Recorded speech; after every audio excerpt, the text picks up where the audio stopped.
seat somewhere that's not right near me. Go on. Go and find a seat. Go on. Lottie is being weirdly nice to me. It's creepy when they do that. Lottie. Yeah, you do realize when these ballers are being nice to you, Howard, it's because... Yeah, they wanna... I know, they're obsessed with trying to tear me apart with everyone else. I know that. It's very obvious. That's why I'm saying it creeps me out when they do that. Because it will be followed up like, oh, yeah, look, they don't respect you. And it's like, yeah, you don't have to tell me. You know, I'm pretty damn aware of these kind of things. That's not true. I just don't agree with you on everything you say, that's all. Yeah, but it's not about agreeing with each other or not.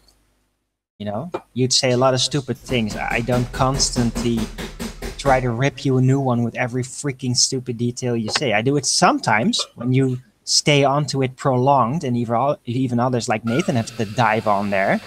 But I overall don't do that because I find that disrespectful to do. But you seem to be very obsessive. I only pick up with your argument compulsions, and that is disrespectful. No, I pick you up on the things that you push as truth, as though it's like... but you constantly strawman. You take I don't strawman something I say and then discontort it to have another meaning.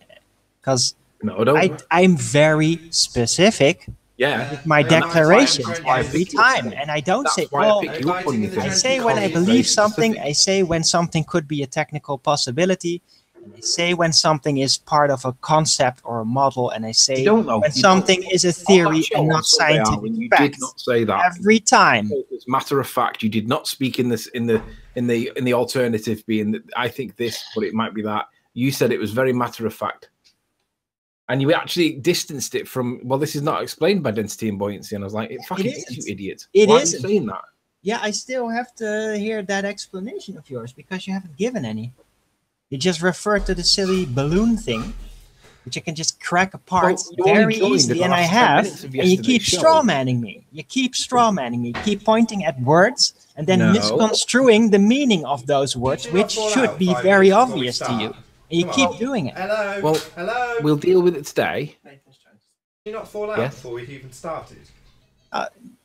Yeah, I've shared this with others and they agree with me. So you're constantly strawmanning me once the argument really heats up. Right, you're saying I'm strawmanning you, and I'm not. Yeah, you are. Yeah, you're misconstruing words. You're taking words I say, and then you're purposely giving another meaning and context to it. No, I'm quoting you. Not intend. Yeah, you do it all the time. Yeah. So you think that I don't understand the words you use? Really? No, you do, and you on purpose misconstrue them. No, you say things like this cannot be explained by density and buoyancy. I can't get that wrong. When a rock has found its equilibrium in its density layer, it won't move anymore. It will just sit there on something else, and it's going to exert pressure. What do you mean? Not explained by density and buoyancy. Yeah, it is. That's the point. It is explained by density. No, it's not. What do you mean when you say equilibrium? Do you mean it's found a physical barrier and it can no longer move? No, it's found its resting point. That is what density and buoyancy is about. Right. Finding its layer until it can no longer move. Correct. Yeah, so, that's equilibrium in density and buoyancy.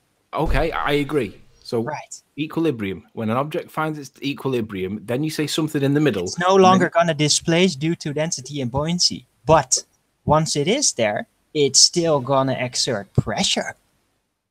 Yeah.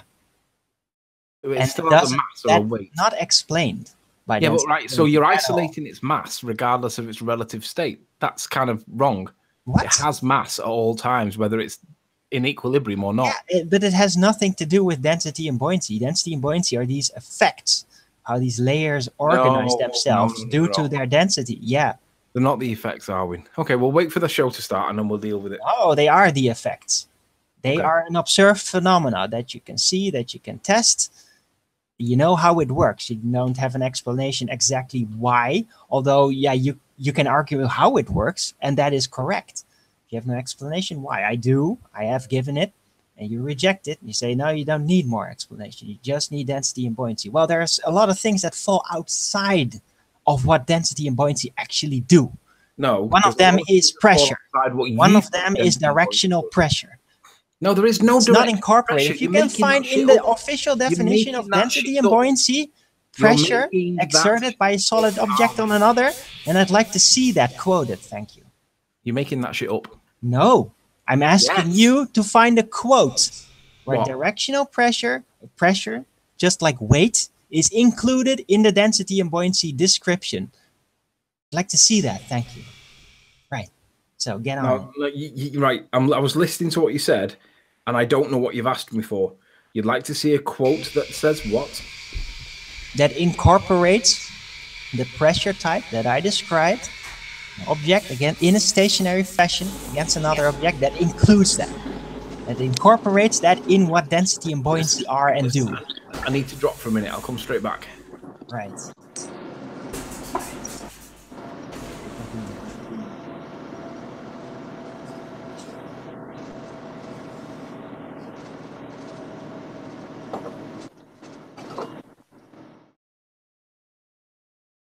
Is this all being recorded, Nathan? Hey, Travis.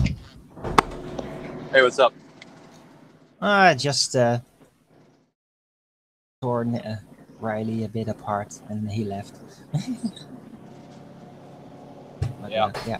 I basically asked him. I demanded that he find me the official description and system of density and buoyancy, what describes all that, and then find within it a very specific type of pressure, the directional pressure of solid objects in a stationary fashion that are no longer, that have found their equilibrium within their density layers, and they are no longer moving, no longer displacing, and the pressure they exert on other solid objects, that which will be under them, and then find that specific type of description explained and incorporated within the density and buoyancy system, because it's not, I can assure you.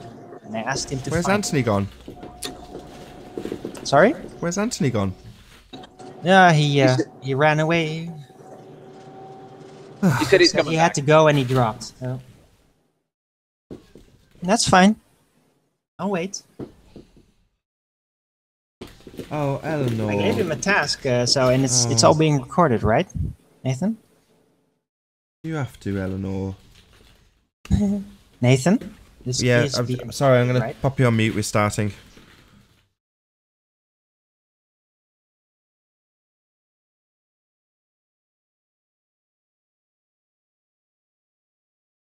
Check.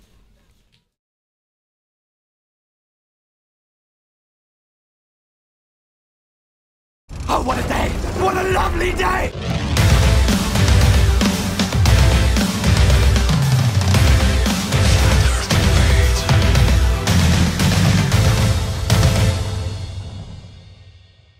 Welcome to Flat Earth Debate. I'm your host, Nathan Oakley, and if you are new to this channel, or you've not done so already, be sure to subscribe and hit the bell notification icon to keep up to date with the Flat Earth Debate. If you'd like to support this channel, there is a super chat that runs alongside each of these shows while they're live, and there's also a PayPal link in the info box below the video once it's rendered. But most importantly, if you'd like to join the discussion, simply mute the page you are currently watching, then click the link in the info box below this video to join the panel and express your views on the shape of the Earth. If you do join, please don't swear. If you do, you'll be ejected, and if you are, please don't try to rejoin the stream using sock accounts. You'll be warmly welcome back on the next stream. Please also share the show. Sharing the show obviously increases the live audience, but this in turn increases the chances of a more diverse panel. So please share the show. And one last time, if you're new to the channel or you've not done so already, be sure to subscribe and hit the bell notification icon to keep up to date with the Flat Earth Debate. Now we are joined by Arwin and Travis. Good to have you both. Good afternoon. Good afternoon. Hello, what? So where's Anthony? He was here just. He bravely ran away. No, he had to go. Maybe he ran. I don't know. He just said, "I have to go," and they dropped immediately. He said he'd be back though. Oh right. So he's just heading back. He hasn't run away from the heated discussion that you were having before the show started. Mm-hmm. And what was the subject? Gravity. Oh, what a shock. Yeah. So, any scientific evidence of gravity? Nope. Nope. Oh, well, yeah, if you're gonna call it, yeah. There's some clues. The thing is that the knowledge that the flat Earth community and myself included wield is incomplete on many cases, and I'm working on that, on building a more complete system, a model. Yeah, I know it's pseudoscience that incorporates as much as possible, and then it's up to me to basically see how much I can prove of the entire thing. And yeah, it's going to be a lifelong task, I'll bet. But yeah, I'm making progress, and I basically challenged Riley to find me a quotation where in the definition and systems of density and buoyancy, there is incorporated directional pressure of a solid object that has found its equilibrium resting on another solid object. It will exert pressure on that object, and this is not explained or incorporated by density or buoyancy.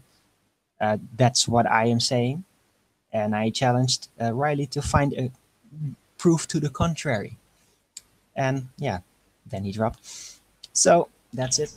So he's gone to it to find some of that proof. Is that what he said he was doing? I don't know. He didn't say. Maybe. I hope for him he is. Probably he's going to dig up some other stuff. Straw man me again. Like he, Okay, so whatever. He does.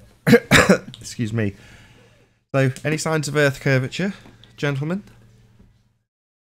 Nope. No, definitely not. Or axial rotation of the Earth-based variety? No. No? Only of the ether-based variety. Not yet. And the globe of the heaven variety. What about a self-perpetuating molten iron core at the centre of a presupposed spherical Earth? Sure. I mean, sure. At the presupposed spherical Earth, yeah. Why not? Well, what's your evidence of the molten iron core at the centre of that presupposed spherical Earth? Well, there has to be a core if you presuppose it's a spherical Earth, and there's geothermic heat, so sure, must come from somewhere, right? There's heat constantly, so yeah, why not a molten iron core? Why not is a logical fallacy. Not being able to disprove it doesn't prove it's real It is. automatically.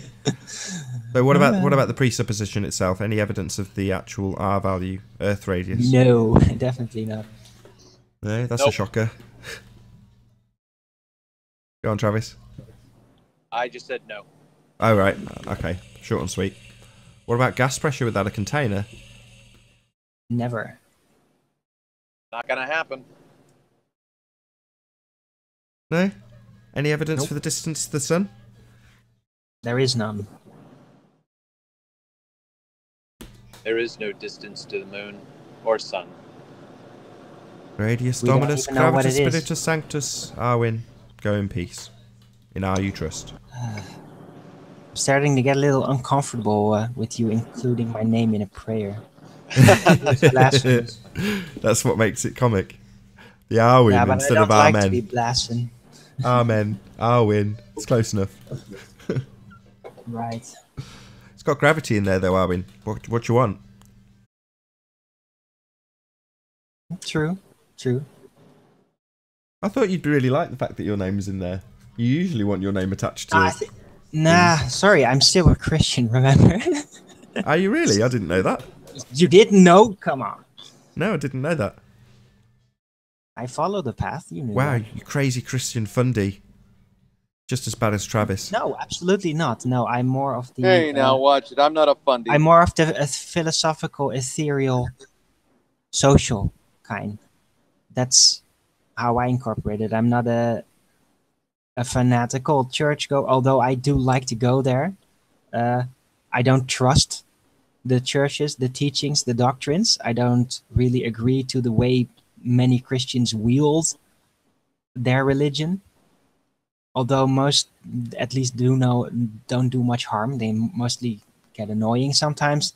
But yeah, I do absolutely I am fascinated with the teachings of Christ and the description of his life, whether that be real or not. I believe it's a very special thing, the way he acts, and I consider that the example, or a perfect example, you could call it, of how to deal with the world in light and darkness.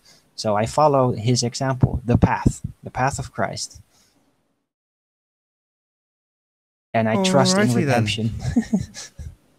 See, good stuff.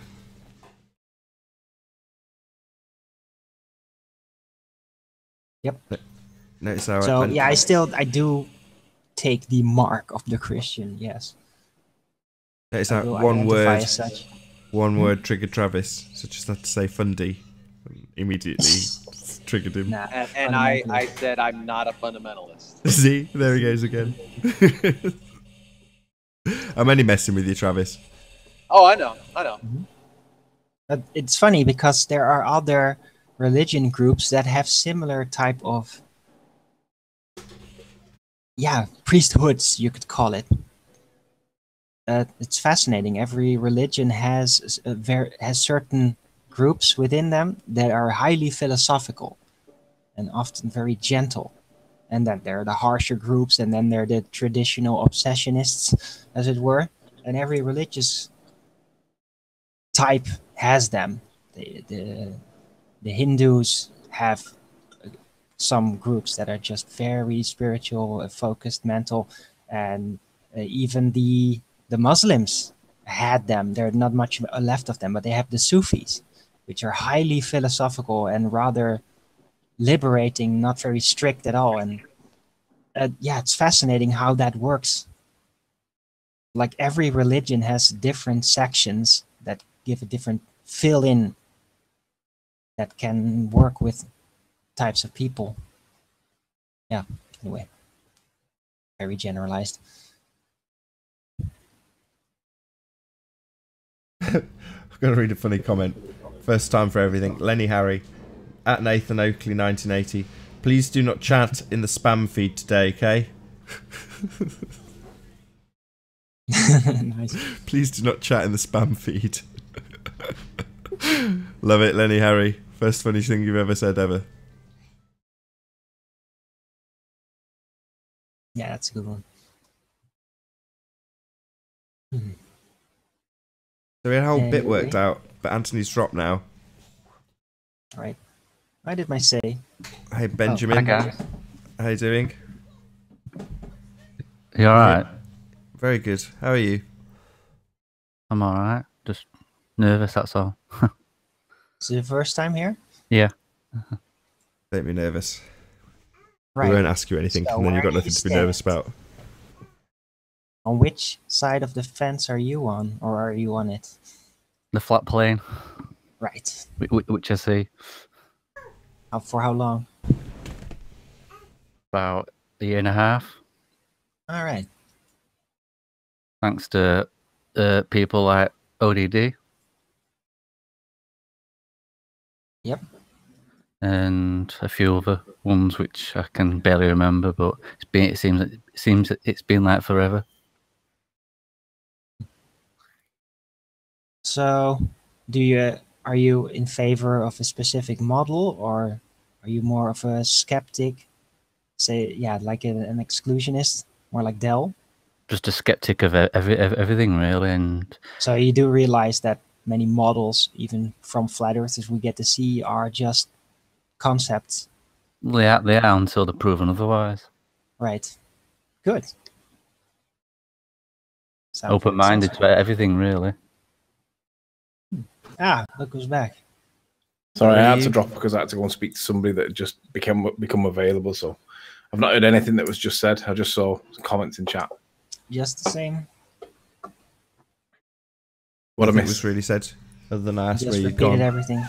And Arwen claimed some victory over something you were talking about. I wasn't listening to it.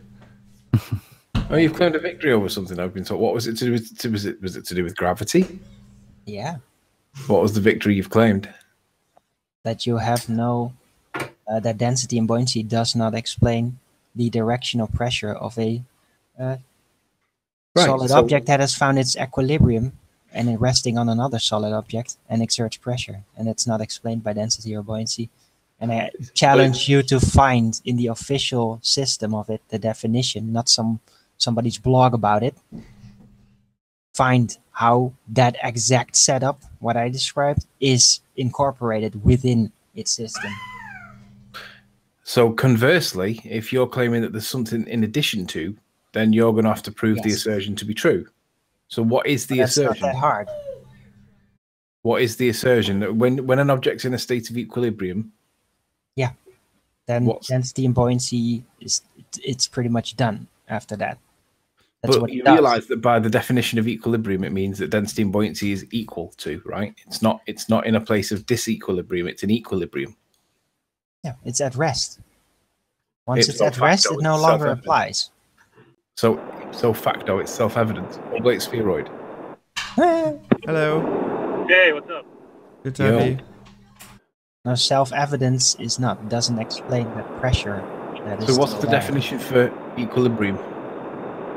It's an equilibrium within the density and buoyancy There we are, concept. Within There we that, in are. those Hold on a second. observations, those Hold things on. that happen. Hold That on.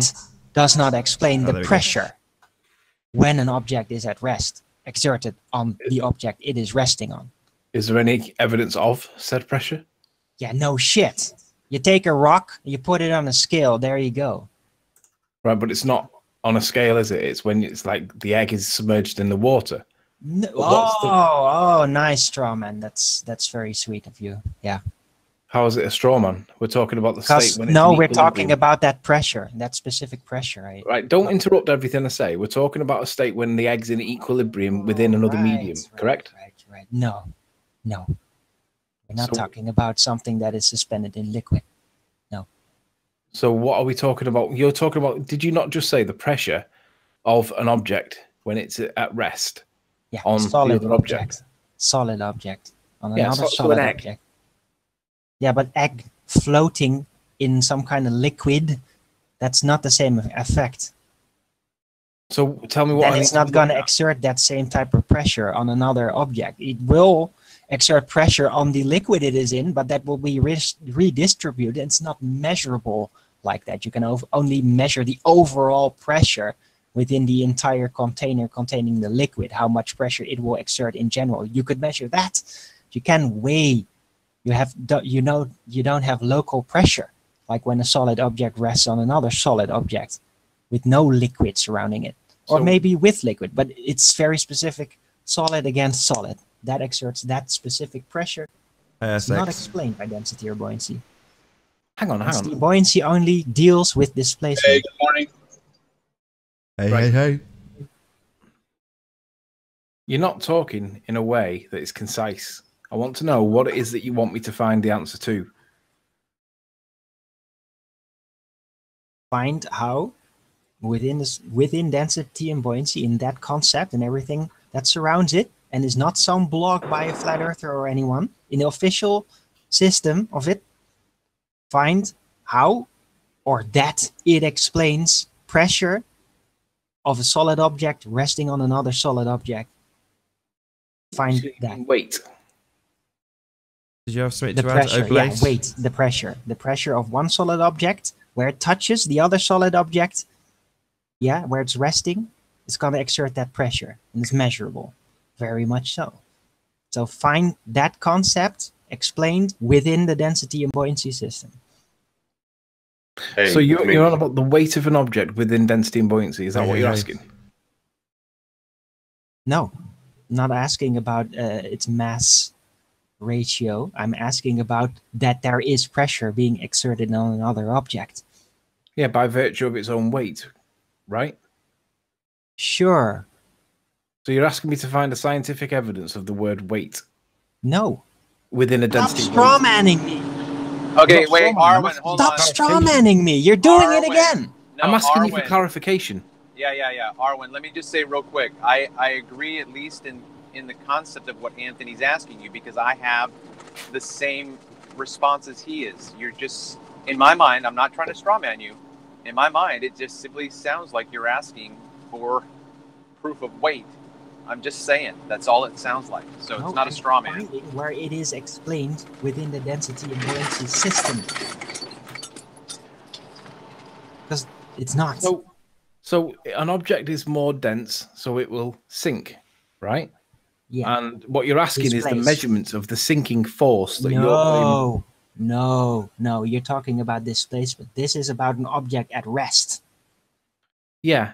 So a brick in water, it will sink to the floor, and then when it's at the floor, it'll then have a weight. And you're asking then exert pressure added on top of the water pressure on the solid object below. Yeah, that's right. So Travis's point and my point seem to be the same. What's the difference between that and just weight? It is weight. I know it is weight. I'm asking you to find that correlation with density and buoyancy. Where is that part of that system? Well, it wouldn't be a correlation. It would be the consequence of the cause of density. So an object has got more density than the environment it sits in, so it will displace everything above it, because it will then go down, as you would describe. Oh, dude, I'm not talking about displacement. I'm talking about an object at rest. Okay, yeah, I don't finish displacing. Then it becomes basically, unless there's a physical barrier stopping it from equilibrium. Yeah.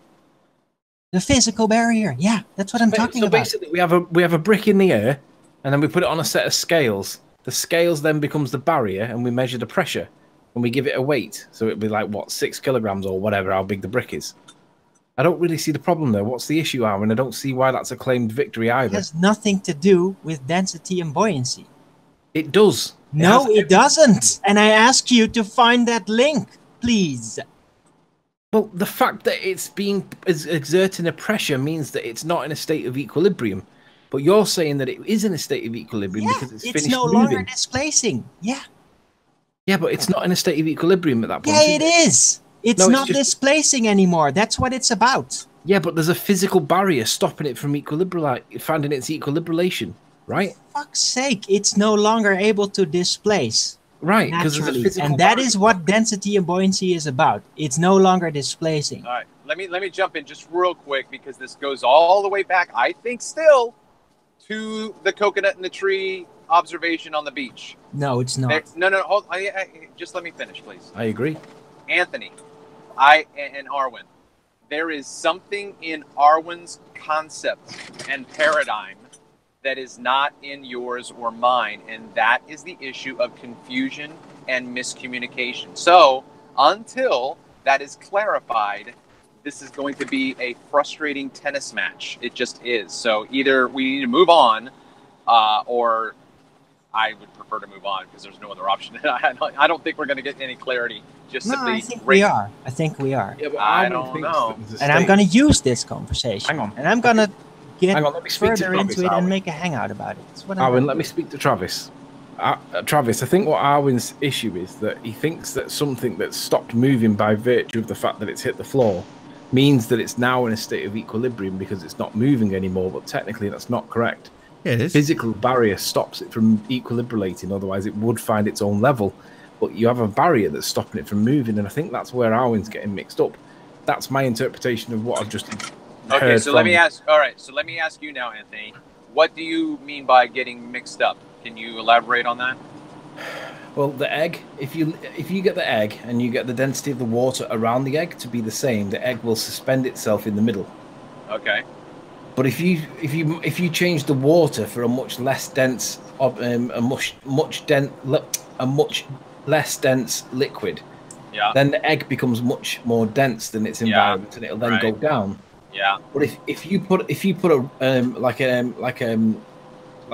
something at the bottom of the tank to stop it from touching the bottom of the tank, where it would find its state of equilibrium if it was able to, Arwen thinks that's then in a state of equilibrium because it's not moving anymore. But if you then remove it away, it will then find its own level. But Arwen thinks that there's a physical barrier stopping it from doing it, therefore it's equilibrated because it's no longer able to move. But he's not realised that there's a barrier that's stopping it. It's a natural state of suspension. It's not caused by barriers, physical barriers. Okay, so then let's go back to simply the density of the liquid with the egg and in suspension in the middle. there is a barrier there that has suspended it and has brought it to equilibrium in the middle of the cylinder. Yeah, the barrier being its density around the egg. Right, yeah. Okay. But that's also the state that we call equilibrium. So it's in a state of equilibrium, it's not going to move anymore. Okay, but not to say with your answer here, not to say that we are disproving Arwen, but you're comfortable with that depiction of equilibrium with the density of the medium and the egg. You are comfortable looking at that and saying, I understand why that's happening. Yeah, me too. Okay, I'm not negating Arwen. I just, again, there's something else which is going back to the to contrast it, Travis. Let me ask you this: if I got a lead ball that was significantly more dense than the egg, but I balanced it on a small pillar that was next to the egg, and it sat next to the egg in what Arwen would perceive as a state of equilibrium, but you and I can see that there's a barrier that's stopping it from finding its own level, which would be much further down and into a more dense layer. Would you agree with me that if you were to remove the pillar, the dense ball, what did I just say it was? A dense ball would then go straight down to try and find its own level. But because it's being suspended, it's the force of what's the word I'm looking for here? Oh, that's right. The natural desire for the object to find its own level is being stopped. The natural desire. That's a good one, man. No, it's force. I have a question for you, The Arwen. definition of force requires a physical contact. Natural desire. That's hilarious. Okay. Before you get each of the votes, Arwen, Anthony, hold on. Go ahead, Essex. Yeah, I have a question. Arwen, how can you prove that a stone on top of another stone is still putting pressure on it? Well, it's very simple. You can measure it. You can put a scale in between it, or you can put a scale under the second stone and combine the weight of it. Listen, there's a problem with the scale. The density or the buoyancy, whatever the scale is set to calculate the weight on the object. So you still have a leverage to move up and down for when the object sits on top of it. Well, you have to pick it up. You have to use other forces to displace it. That's right. Yeah, but do you understand? Well, that's what I'm saying. Do you understand when you say that's what I'm saying? There's something... You cannot prove that a rock on top of another solid object is still putting pressure on it. Yeah, you can. You cannot prove that. Yeah, you can. No, as soon as you put it on a weight. You can, especially if you make that rock brittle material, and then you will agree with that statement. The physical pressure actually being exerted and damaging the material where it's resting. I agree with that statement, Arwen. He said that you can't prove that the rock on top of a rock still exerting a pressure on it. Yeah, I can just described how. No, go on. Yeah, say it again. I just did it. Said, depending on what type of material the rock is made, if it's kind of brittle, then yeah, if you put that rock, a big rock, on another top of that brittle material, you're going to see where it's resting on it, it's going to exert pressure. It's actually going to crush that brittle rock. It's going to that's going to happen because of pressure. That only means that the other rock is still more dense and heavy than the smaller one or the No. Yeah. Brittle material can be very heavy. That's absolutely a ridiculous statement. Let me ask you this then. What does it tell you when you put an object on a set of scales and it reads 10 grams, for example? What does that tell you that object is doing when it's on the scales? There's a force being applied to its mass, causing the pressure that equals that amount of pressure, which is calculated in weight. So do you understand Sorry to interrupt just for a second. I'm just going to read out Michael Buck's super chat comment. So first and foremost, thank you very much for the super chat, Michael. It's relative, Anthony. If you hold the cylinder up in the air, is the egg still in equilibrium? If I remove the bottom of the cylinder, the egg and liquid, I think he means, will fall to the ground, you are creating an unnatural example. That was directed at you, Anthony. Yeah, that's because we see sedimentation in all walks of water life and air. What we see is heavier items, whatever they are, be them leaves, particles in water. We always see the heavier stuff going towards the bottom, and we explain that by virtue of its weight. So it will pass down through the stuff that's not heavier than it and displace it above it. But if you pull that piece of, that's why you have suspended particles that are in the middle that are like in a state that's neither lighter than or heavier than, because they will find their own level naturally. Right, like you went wrong. It's not the weight, it's the density. Weight, right? It's ridiculous. But if you have a swimming pool full of stuff and some of that stuff sits in the middle, and then you pull it down to the floor and then let go of it, it's going to refine its level automatically. So what you're doing by pulling it down is forcing a disequilibrium. And then when you let go of it, it allows it to refine its level. No, and that is you recombine it. It becomes one object. If you pull it, then your entire density is going to be added. It's going to be connected to that object, and then a new average is going to be only whilst made you've got it in your hand. That. Only whilst you have it in your hand. Once you all right, let me ask a question real quick. Let me ask a question real quick. Arwen, when you say that you are applying your own density to that object, wouldn't you also be able to say, Arwen, wouldn't you be able to say that you are exerting a force upon that object? Or are you equating force and density in that moment? Because I hear you saying it's density buoyancy. That is density buoyancy. It's like a balloon. You know, a balloon is rubber and very low density gas, and that low density gas combined with the weight of the rubber is enough to be in a lower density level than the combining air. So much so that you can even like hold, put a string to it and put a little solid object under it, and it might still be enough as a combined object because it's tied into one. It can't escape from itself, so it's one combined object. And sorry to interrupt you, Arwen and Travis. So Michael again from the chat, he's paying for his conversation, so he's going to get it. Thank you again for the super chat. Yes, that's why an egg on the ground is in equilibrium. It's relative to a changing environment. Thank you for the super chat, Michael. Let me just go back when you were adding your 2 cents in there, Arwen, and you were describing imposing something on that object to bring it down to the surface or the bottom of the pool. I anticipated you saying you are exerting a force, but you didn't say force. You said your own density. Yeah. It's not about exerting force right there. You exert a little force by putting your hand together and grabbing the rope to which the balloon is tied, and that is the force exerted that turns the connection basically and makes you into one combined density for the entire thing. Rubbish. That's utter garbage. No, it's not. It is, Arwen. Imagine that we make the egg in the water scenario a swimming pool and it's a football. If I swim into the water and I pull that egg that's in the middle, that's in a state of equilibrium, and I pull the ball or the egg down to the floor and then let go of it, you can argue, and I would agree with you, that you have applied a force to the egg to force it out of its state of equilibrium, and you've pulled it into a state of disequilibrium.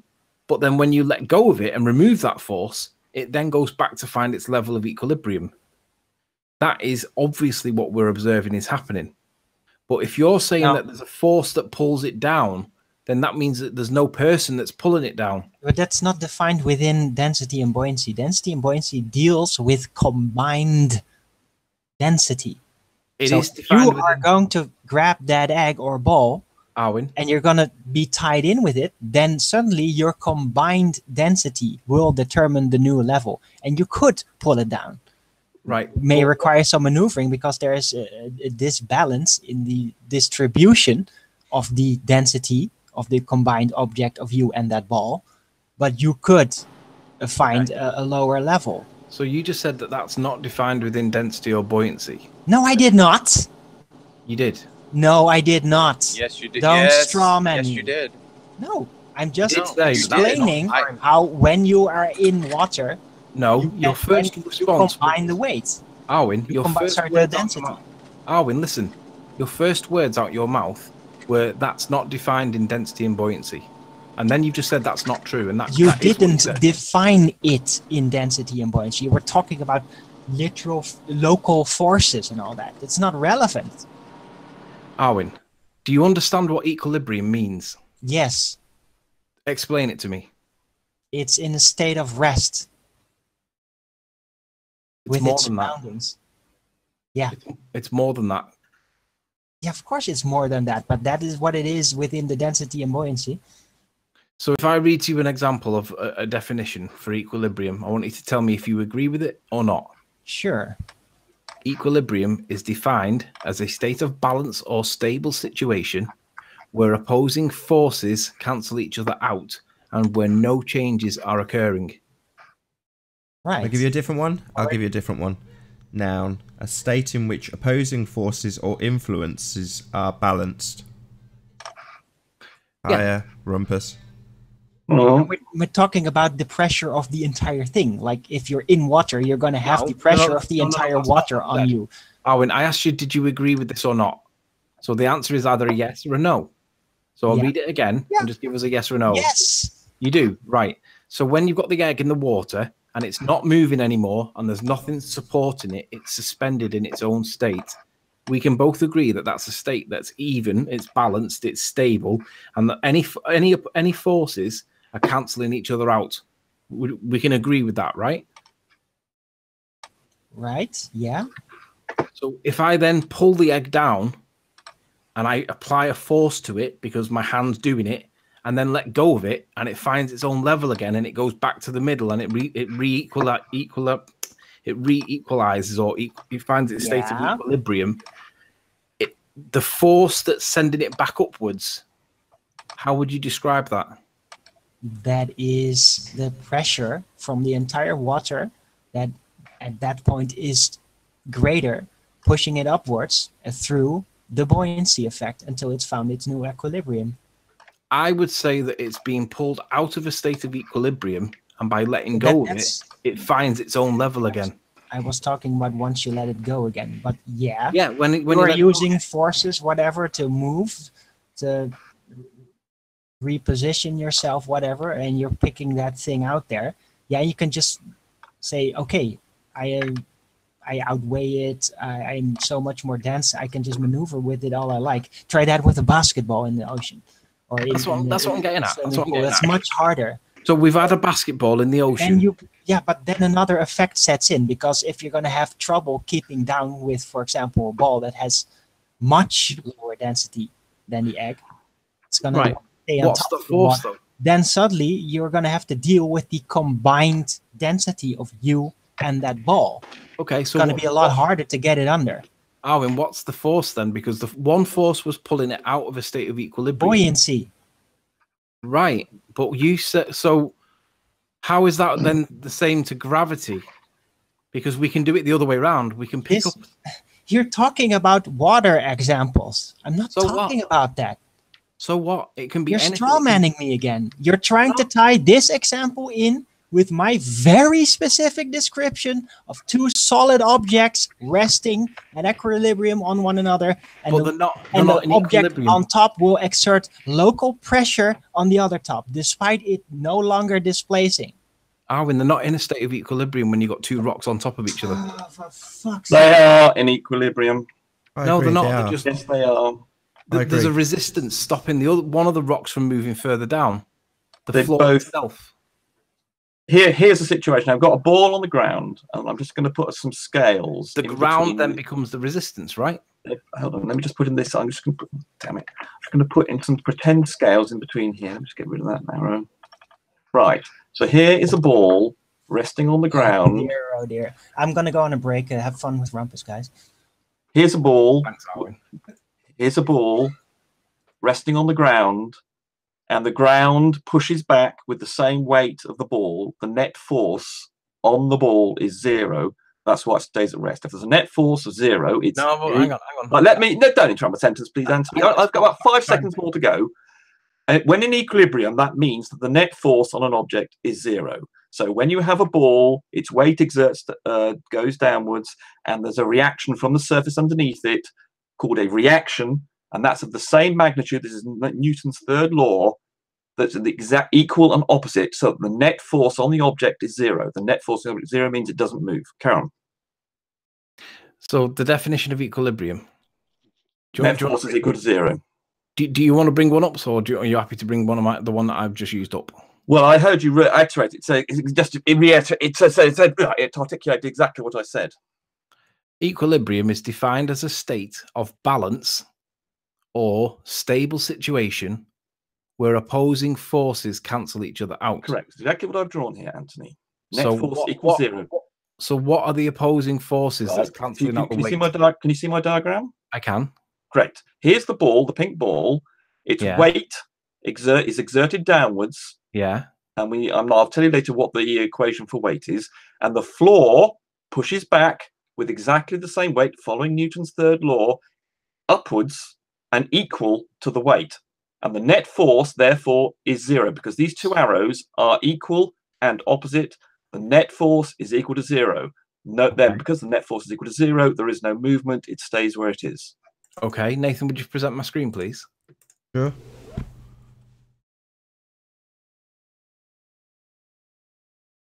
You're on. Are we on? Wait, yeah.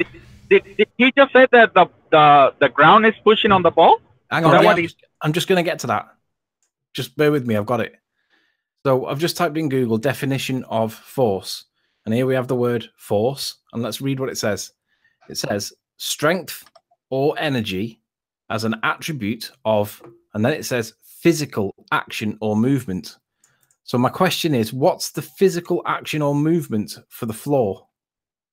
Well, it's responding to being deformed. The weight actually deforms the floor very slightly, and it pushes back. This is something you should have learned when you were 13, Anthony. So 13-year-olds are taught. You haven't answered the question. What's the physical action or movement of the floor that gives it a force? Well, the floor is effectively like a spring. It very slightly deforms. When the weight of the object, of the ball I've got, pushes down, the floor, it makes a very small indent in the floor and acts like a spring and pushes back. So with your pink ball, if I pick the ball up, the force would be my hand picking it up. Yep. And it's physical, right? It's a physical action. But the floor's physical. What are you objecting about the floor? The floor's physical as well. What's the problem with the floor? It's not an action.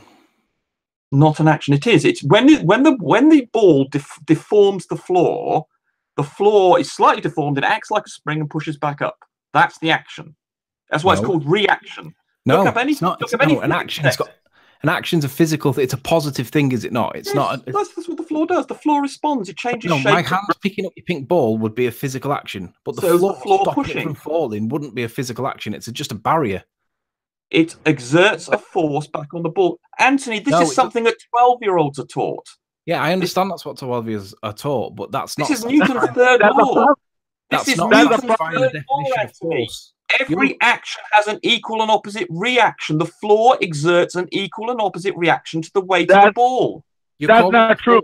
It is absolutely true. You're denying 400 years of science. Push on the air and we'll see what you got. Push on the air. Push on the what? Air, did you say? Rumpus, the floor is not satisfying the definition of force. It is. It exerts a force back on the... If it didn't exert a force on the ball would fall through the floor. It has to exert an equal and opposite force. It's not. It's just a barrier that stops it from falling. And it exerts a force on the ball equal and opposite to the ball. There's no physical action of the floor. It is. It exerts a force. That's why there's a net force of 0. If there wasn't a net force of 0... If there was not a net 0 force, the ball would carry on moving. There has to be a force acting on the ball to oppose its weight. No. Yes, it's basic. This is 13-year-old stuff, Anthony. I know it's 13-year-old stuff, but it doesn't change that you're not satisfying the definition of force with the floor. You don't understand. You don't understand English is half your problem, as well as science. It's a fact. Newton's third law says that every action has an equal and opposite reaction. Here, the weight of the ball induces a force from the floor back up such that the net force on the ball is 0. That's why it doesn't move. If there wasn't a net force of 0 on the ball, there would be a force acting on it, and it would then move. Because it's not moving, there has to be a net force of 0 on it. And as its weight is one force, the other force has to be exerted by something, and it's the floor that's doing it. So when so as you stand, for instance, on the floor now, as you're sitting in your chair is pushing you back up just as hard as you're pushing down, or as your weight is exerting the force down. Sorry, bear with me. Hold on. Hey, Jared, how you doing? Hello. Dodgy. Hello. Hello, good to have you. Can I just ask a quick question, Rumpus? Thank you. Of course. You're saying it's an upward force. Wouldn't it be a resistance? Yeah, that sounds more like a better word. No, it's not. It's a force. It's a force. You're saying it's a force, but it's not satisfying the definition. It is satisfying every scientific definition you want to be. If you've got some problem to understand definition, that's your problem. Well, I understand the physical force. No, you don't. Disturbed by the structural tension. The structural tension takes on let me just jump in real quick. Rumpus, you've had about 4 ad homs in this discussion so far. They are completely unnecessary. It's a bullying tactic because you're trying to intimidate Anthony and the rest of us who think similarly to him that we're stupid. You're stupid. No, you're okay. Stop doing that, Rumpus. Rumpus. I wasn't in the debate before, and I didn't do it. You at the educational level of a 12-year-old, and because you don't understand, not relevant. You have problems. It's not relevant. That's like you're now up to 10 ad homs. That's like I was going to say. We've got to be said, I'm afraid. I'm sorry. I don't wish to have to say this, but I'm afraid it's an objective fact. Right, but saying it's an objective relevant. Calling him stupid's not helpful. You don't need to say stupid. Well, okay, I'll try and be more tolerant of your ignorance of physics and everything. You're the one No. He just took away with one hand and gave with yeah. What the hell, man? You have such social ineptitude. It's amazing. Well, imagine. Okay, whoever's just talking to you, imagine you were talking to yourself, age 4 or 5, and you or your 4 or 5-year-old said something stupid.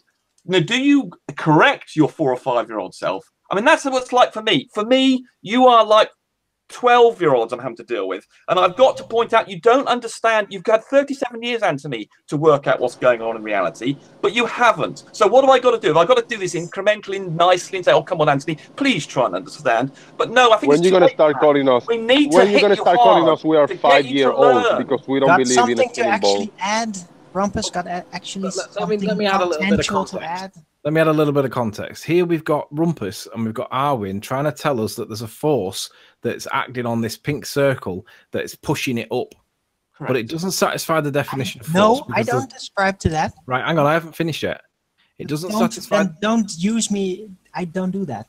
No, but you're both arguing that there's a force involved here, and we're all saying, well, hang on, there's no hand that's moving it, and that you're now arguing that the floor is acting as the force, but the floor's not physically moving it. There's got to be an interaction between the two things. Rumpus is arguing for that. I am not. Look, Anthony, Anthony, would it be clear if I was to put a spring shape? Let's suppose I drew a spring in here. Let's perhaps do that, might help you.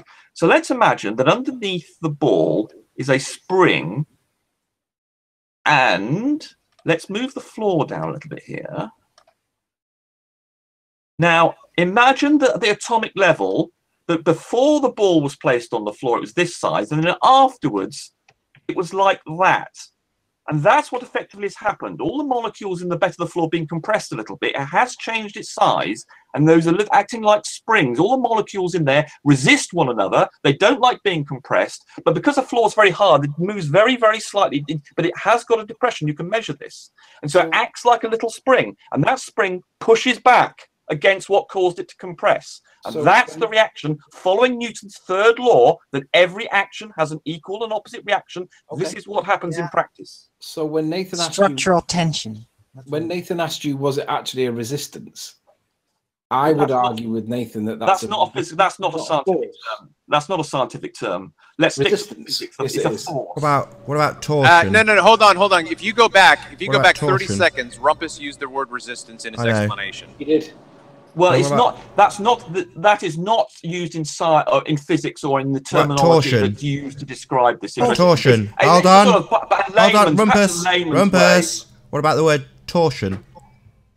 Well, torsion is a pulling force. That's not. We're talking about. It's nonsense. It's a twist, if anything.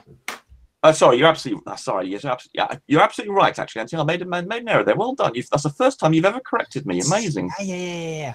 Amazing. Not. I thought you said tensile from there, but not. You're right. You said torsion, and so Anthony's absolutely correct. You've actually got. That's the first time you've ever corrected me correctly. It really isn't. Congratulations, Anthony. You've been So we are correct. talking. So we are talking resistance then. So it's resistance.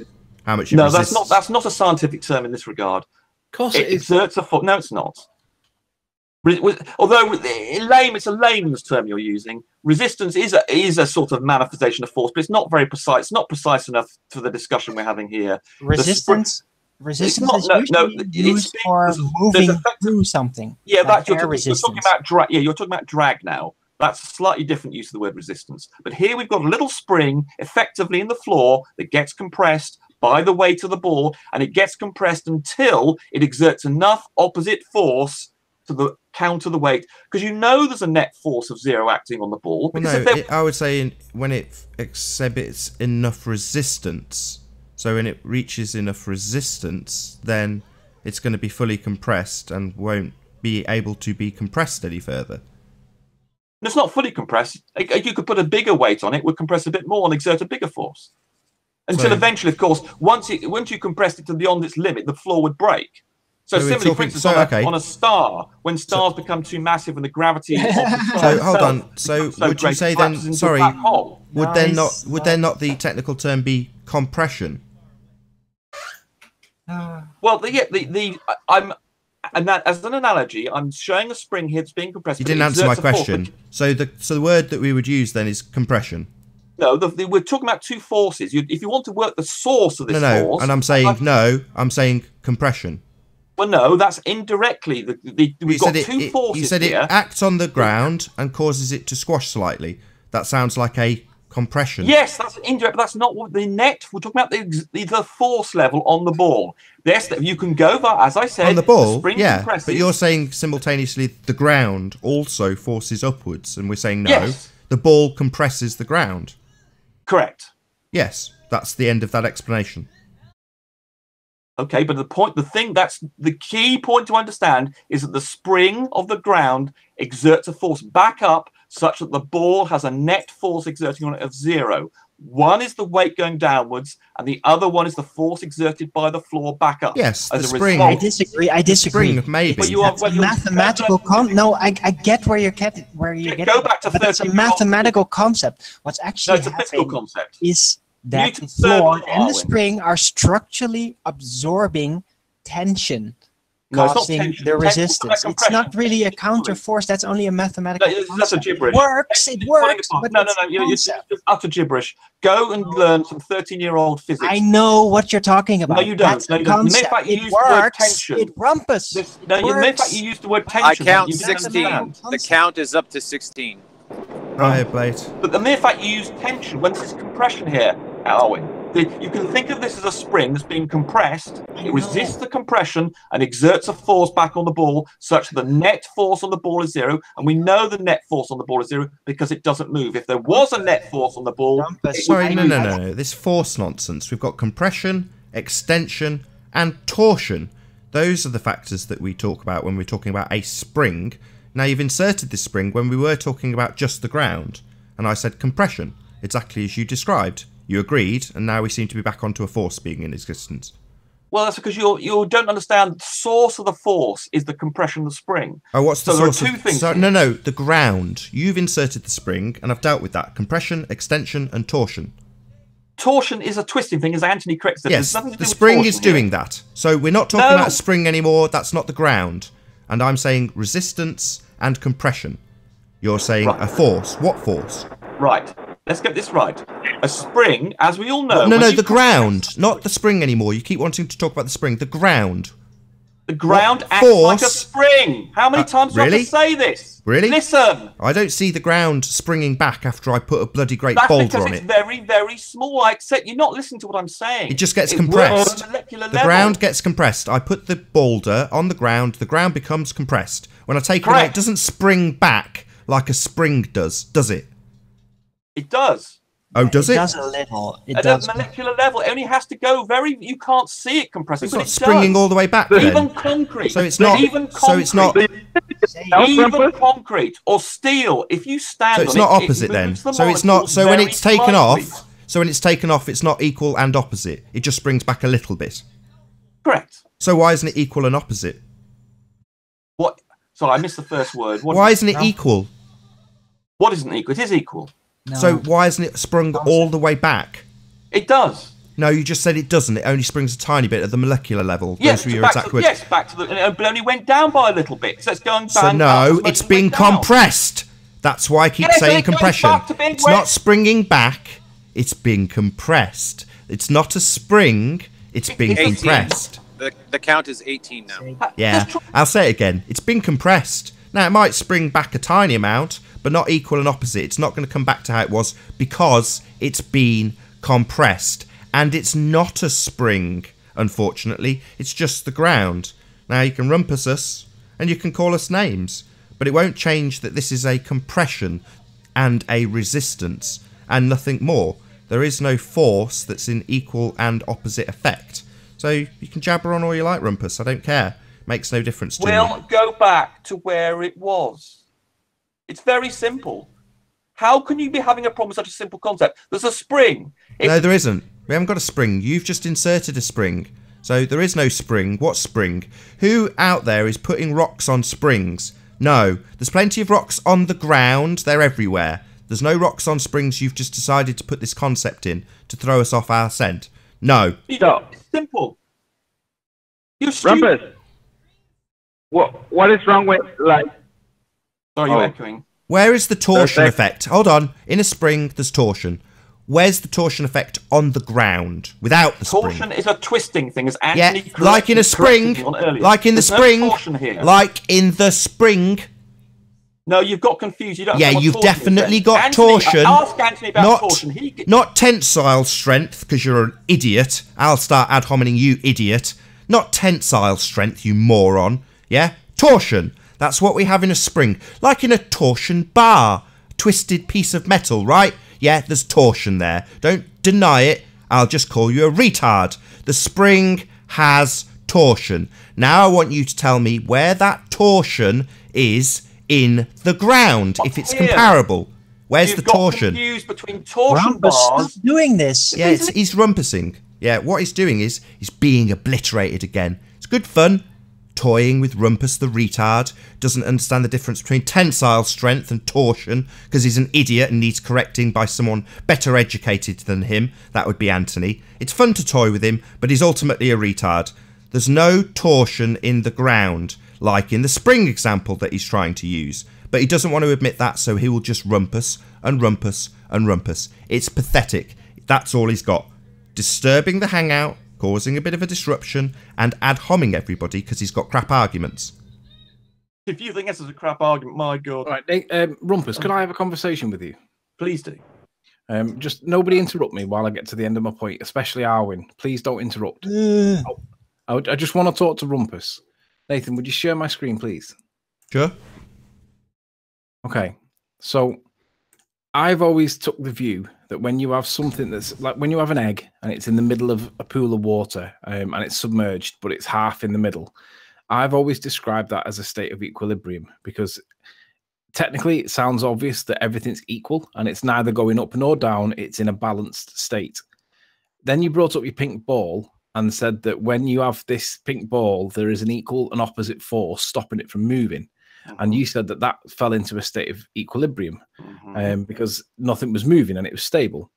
So I click this and it says, might have been the one underneath it actually, that I read a definition of equilibrium and it said, the condition of equal balance between two opposing forces, which did support your position. But I looked at your pink ball and I looked at the floor and I'm thinking there's no force there. Because I couldn't satisfy myself that it satisfied the definition of force because I don't see a physical action. Now, I know you said that there is one, but I don't tend to accept that. So now what I've looked for is how is it the case that you can have an egg that's suspended in the middle of water and now you've got a rock on the floor how could these two satisfy the definition of equilibrium? Because they both do. It does appear that the condition of equal balance between opposing forces is satisfied by the pink ball that you've got and the floor. Even though I don't agree it satisfies the force, it does seem to both satisfy equilibrium, the definition of equilibrium, but they're clearly different. You've got a ball that's being suspended by the floor, and you've got an egg that's being suspended by nothing, yet neither are moving. It can't be the case that equilibrium satisfies the egg in the water and the rock on the floor as well. So I looked for what could be the difference between the two. If you like. Hang on a sec. I looked for what the difference between the two might be. So I found this phrase, which we're now going to have to adopt because this better explains this state of equilibrium that now isn't actually equilibrium anymore. Because neutral buoyancy is like equilibrium. It is a state of equilibrium, yeah. Neutral buoyancy states it's a condition in which a physical body's average density, in this case an egg, is equal to the density of the fluid in which it's immersed. And that way you remove the floor from the rock that's sat on top of it. Because the rock's not in a state of neutral buoyancy to the floor, is it? Because the rock weighs greater than the air that it sits in. So what we should do is replace the word equilibrium and use the phrase neutral buoyancy for the suspension of the egg in the water, because technically that seems to be a better angle. Does anybody disagree with what I've just said? Well, we'll find out on the next show, because we're going to have a short break. So with that, I'm going to say first and foremost, a huge, massive, enormous thank you to all of the live audience for tuning in and hopefully sharing this debate. If you hated the show, you know what to do, and you've probably done it already. But if you liked the show, maybe consider sharing it with a friend or subscribing if you've not done so already. Also, a massive thank you to all of the debating panel for making this debate possible. I've been Nathan Oakley, and I will see you all in the next video. Oh, what a day! What a lovely day!